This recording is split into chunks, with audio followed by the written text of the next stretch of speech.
I sat alone at the petitioner's table, with 2 binders stacked like bricks, their edges biting into my forearms every time I shifted. The courthouse smelled like old carpet soaked in decades of disappointment and burnt coffee that had been reheated too many times. The fluorescent lights buzzed faintly overhead, the kind of sound you don't notice until you're already on edge. Across the aisle, my father sprawled on the wooden bench, as if the room belonged to him. One arm draped over the backrest, legs stretched out, comfortable. Gordon Mercer had always treated public spaces like stages, and courtrooms were his favorite kind. Places where he believed power naturally bent toward him. His laugh cut through the low murmur of the gallery, sharp and deliberate. Gordon's laughter had always been a weapon. He liked testing it on me, liked watching it land. My brother Rhett sat beside him, spine stiff, tape pulled too tight at the collar as if it were choking him. His eyes slid away whenever they drifted in my direction. He had perfected that move early in life. Rhett was the golden child. I was the one everyone tolerated. The extra chair pulled out only when needed. Their attorney stood when the judge entered, polished suit, polished grin, the kind of man who looked like he belonged exactly where he was. He introduced himself with easy confidence, his voice smooth, practiced, already assuming the ending favored him. When the judge asked if I had counsel, the room seemed to lean forward. I stood. "I'm representing myself, Your Honor." Gordon's laughter cracked through the courtroom, loud enough to turn heads. The bailiff glanced over but didn't intervene. My father leaned forward, cupping his hands like he was sharing a joke. "She's too poor to hire a lawyer," he announced, projecting his voice just enough for the gallery to hear. A few people chuckled, not cruelly, casually, like they were laughing at a familiar trope. The attorney's smirk widened, the expression of a man who believed the story had already been written, and he'd simply shown up to read his part. Heat rushed to my face, a flush I'd known my whole life. But my hands didn't shake. I opened the first binder, flipped to a yellow marked tab, and waited. The attorney spoke confidently about the deed transfer, describing it as clean, legal binding. Words like certainty and finality floated through the air. When he finished, I stood again. "Your Honor," I said, my voice steady despite the pounding in my chest. "That transfer is voidable." A ripple moved through the room. My mother left a handwritten will. Under our probate statute, it controls distribution. A deed executed to sidestep probate cannot stand. The room stopped. Not figuratively stopped. A cough stalled mid-sound. Someone's pen hovered above a legal pad, forgotten. Rhett forgot to blink. My father's smile slipped, confusion crossing his face before tightening into something sharper. Something that looked suspiciously like fear wearing a thin mask of respect. The judge leaned forward, elbows on the bench. "Continue, Miss Mercer." I nodded once, feeling something solid settle into place inside me. That silence hadn't come out of nowhere. It was built night after night out of being the afterthought in my own family, and it began with my mother's house. I grew up in Breyer County, where last names opened doors and closed mouths. Mercer meant something there. My father made sure I never forgot that I ranked second within it. Rhett was the heir. If he failed, Dad called it learning. If I succeeded, Dad called it luck and waited for it to fade. I enlisted at 19 to get out. The Navy trained me to live inside evidence, timelines, contradictions, reports that left no room for arguing with reality. Facts either held or they didn't. Mom was the only one who asked about my life, the only one who listened instead of measuring me against Rhett. Then she died. Her house became the last place that still felt like her. Her handwriting in the margins of old cookbooks. The loose stair that always squeaked. The porch light she forgot to turn off. I kept sending money for repairs because it seemed right, even when Dad never thanked me. Rhett kept chasing deals and collecting debts. When my aunt warned me they were selling Mom's place and transferring the deed to Rhett alone, I drove home and confronted them. Dad didn't flinch. "Rhett needs it," he said. "You're gone." When I mentioned Mom's handwritten will, he laughed. "You think you have a say."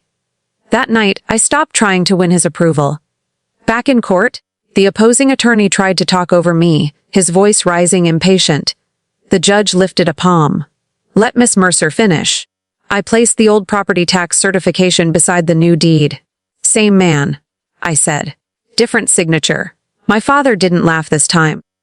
The judge's eyes moved from the paper to their attorney.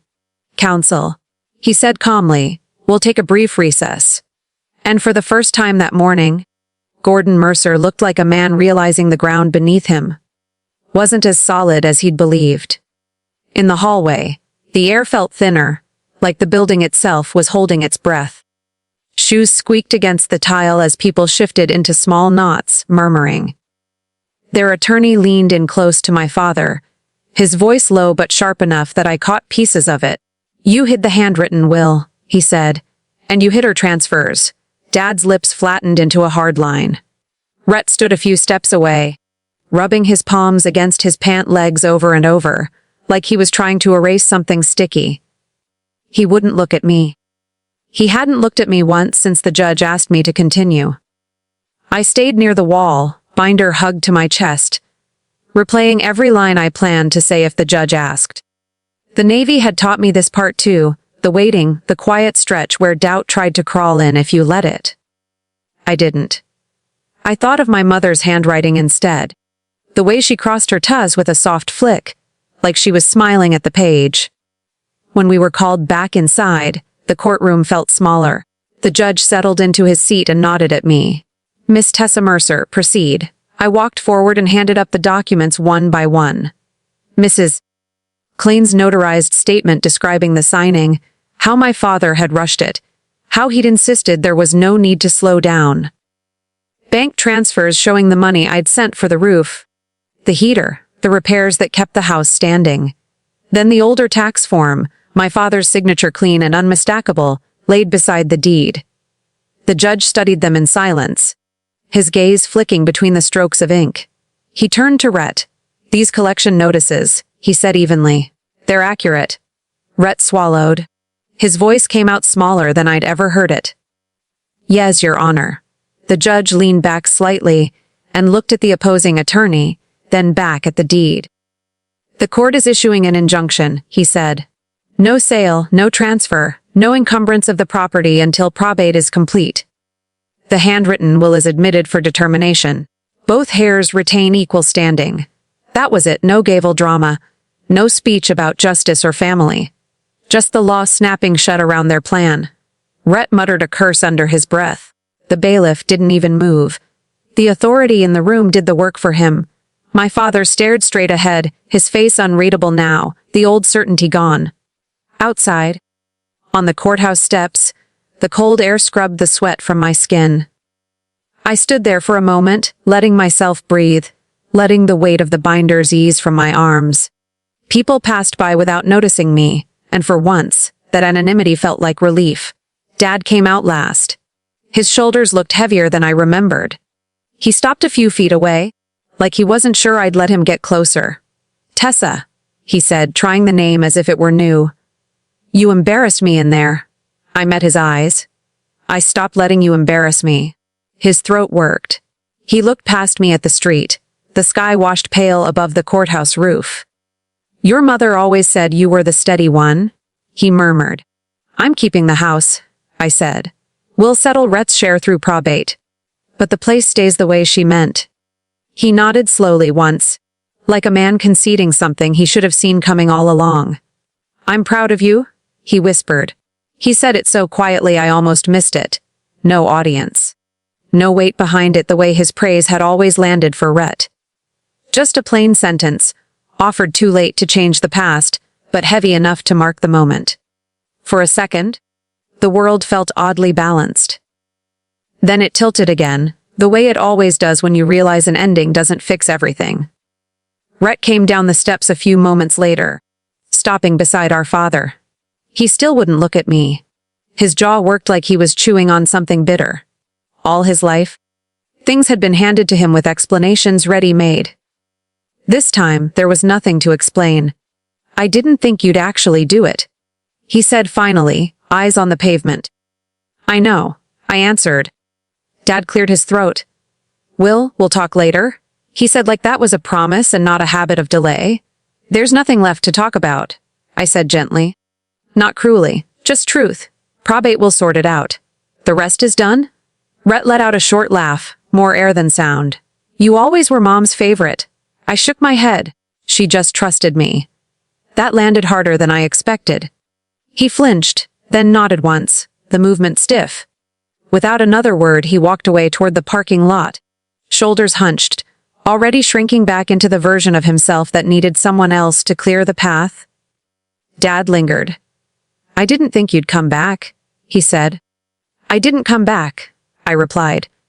I stood my ground.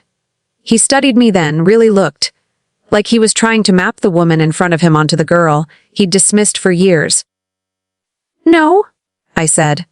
I'm just not quiet anymore. He let out a slow breath, the fight gone.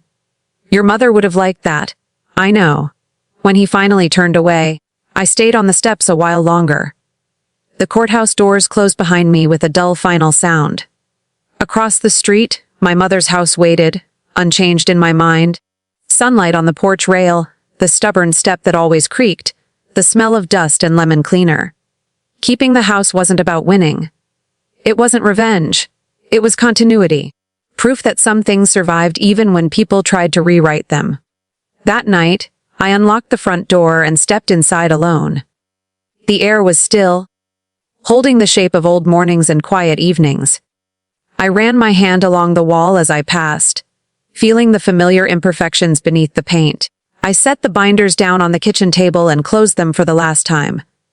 Tomorrow there would be paperwork, hearings, conversations I didn't care to have. But for now, the house was mine in the way that mattered. I stood in the center of the living room and let the silence settle around me. Not the heavy silence of being ignored, but the earned kind. The kind you build for yourself. My father's words echoed faintly in my head. I'm proud of you, but they no longer defined me. I had already proven what I needed to prove. The house creaked softly, like it was exhaling. And for the first time in my life, I felt exactly where I belonged.